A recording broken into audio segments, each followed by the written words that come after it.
জীবনযুদ্ধে হার মেনে পরপারে পাড়ি জমিয়েছেন মাগুরার নির্যাতিত সেই শিশু আছিয়া। দেশবাসীকে কাঁদিয়ে চলে যাওয়া আসিয়াকে দাফনের অপেক্ষায় গ্রামবাসী।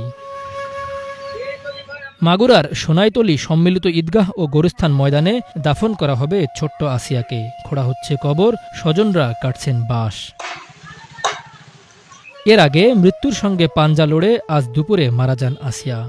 গত ৬ মার্চ বোনের বাড়িতে বেড়াতে যাওয়ার পর বোনের শ্বশুরের ধর্ষণের শিকার হন ছোট্ট এই শিশুটি। তখনই গুরুতর আহত হন।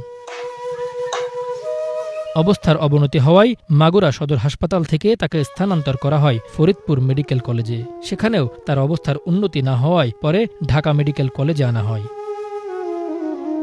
সেখানেও যখন সুস্থ হচ্ছিল না, তখন আরও উন্নত চিকিৎসার জন্য আসিয়াকে নেওয়া হয় ঢাকার সম্মিলিত সামরিক হাসপাতালে। চিকিৎসকদের আপ্রাণ চেষ্টার পরও বাঁচানো যায়নি তাকে।